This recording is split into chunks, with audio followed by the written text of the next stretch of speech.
آج ہم ایک ایسے موضوع پر بات کرنے جا رہے ہیں جو بہت ہی گہرا اور سچ پوچھیں تو بہت اہم بھی ہے۔ عنوان ہے قرآنی بین الاقوامی انسانیت۔ یہ ایک ایسا ویژن ہے جو ہمیں اتحاد کا ایک بالکل نیا زاویہ دکھاتا ہے۔ بسم اللہ الرحمن الرحیم۔ السلام علیکم۔ آج ہم علامہ غلام احمد پرویز صاحب کی ایک بہت ہی سوچنے پر مجبور کر دینے والی کتاب اسلام مذہب کے لیے ایک چیلنج، اس میں سے ایک طاقتور خیال کو سمجھنے کی کوشش کریں گے۔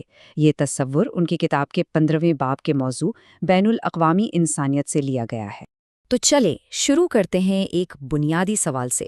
آج کی اس بٹی ہوئی دنیا میں قرآن سرحدوں اور قومیتوں سے آگے بڑھ کر ایک متحد انسانیت کا کیا تصور پیش کرتا ہے؟ یہ سوال آج پہلے سے کہیں زیادہ اہم ہو گیا ہے نا؟ اچھا، تو اس پوری سوچ کی جڑ کیا ہے؟ یہ ایک بہت ہی سادہ لیکن بہت گہرے اصول پر کھڑی ہے کہ اسلامی معاشرے میں تمام انسان برابر ہیں۔ یہی وہ مرکزی خیال ہے جو اس پورے ویژن کو بنیاد فراہم کرتا ہے۔ تو پھر وہ کون سی چیزیں ہیں جو ہمیں ایک ہونے سے روکتی ہیں؟ وہ ہے رنگ، نسل، عقیدہ، زبان اور علاقہ۔ اسلام کہتا ہے کہ یہ ساری تقسیمیں انسان کی بنائی ہوئی ہیں اور یہ اتحاد کی جڑ کو ہی کاٹ دیتی ہیں۔ ٹھیک ہے، یہ ویژن تو بہت بڑا ہے، لیکن سوال یہ پیدا ہوتا ہے کہ اسے حقیقت کا روپ کون دے گا؟ اور یہیں پر امت کا اہم تصور ہمارے سامنے آتا ہے۔ ایک ایسی جماعت جس کا مقصد صرف اپنا نہیں بلکہ پوری انسانیت کا فائدہ ہے۔ تو امت کا مطلب کیا ہے؟ دیکھیں، یہ صرف مسلمانوں کی ایک کمیونٹی نہیں ہے، بلکہ یہ ایک ایسی جماعت ہے جس کے کندھوں پر ایک بہت بڑی ذمہ داری ڈالی گئی ہے کہ وہ پوری انسانیت کی رہنمائی کرے اور ایک عالمگیر معاشرہ بنانے میں مدد دے۔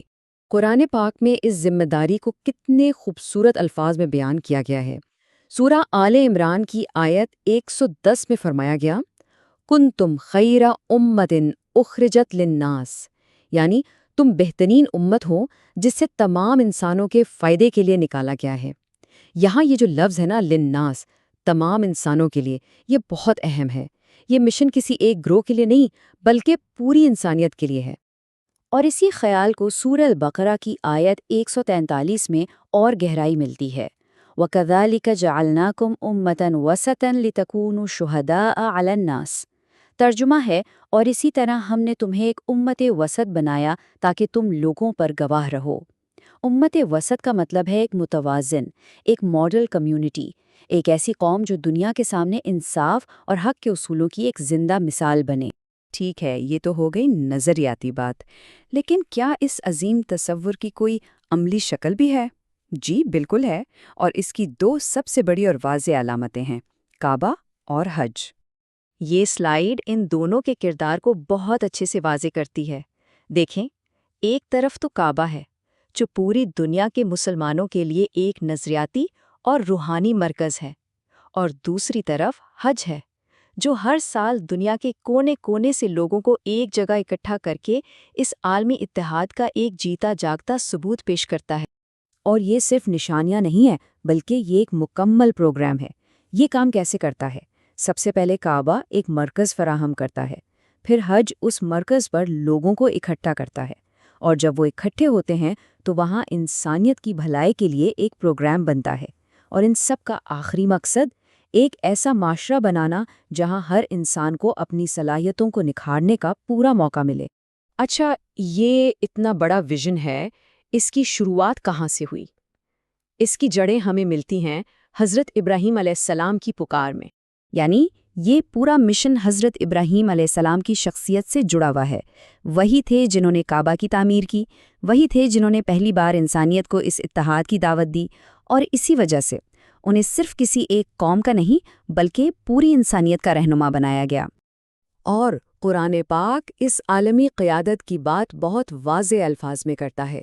سورہ البقرہ کی آیت 124 میں اللہ تعالیٰ نے حضرت ابراہیم علیہ السلام سے فرمایا، انی جاعلک للناس اماما، یعنی بے شک میں تمہیں تمام انسانوں کا امام بنانے والا ہوں۔